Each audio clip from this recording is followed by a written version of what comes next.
ಮಾವಿನ ನೆರಳು ಕೊಡುವಂತ ಸುಖವು ಕೊಡುವನು ಕೃಪೆಯ ದಿನವು.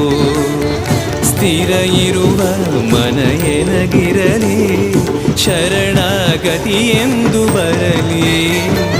ಭಗವಂತನ ಪ್ರಿಯ ಮಗನಿವನ ಸಾರಿ ಬದುಕು ಇರಲಿ.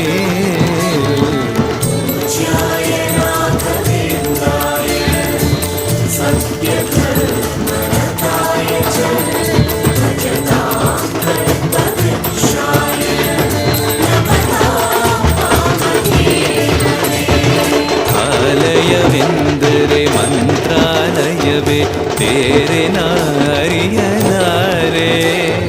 ರಾಜನು ಎಂದರೆ ಶ್ರೀ ಗುರುರಾಜನೇ ಮತ್ತು ನಾ ತಿಳಿಯಲಾರೆ.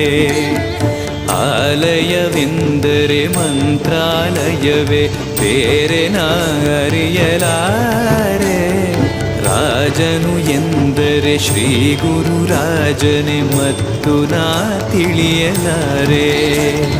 ಸಾಗರವ ಭವ ಸಾಗರವ ದಾಟುವ ವೈರಾಗ್ಯ ಕೊಡುವ ಶಾಶಿರದ ಹರಿನಾಮವನ ಜೀವದ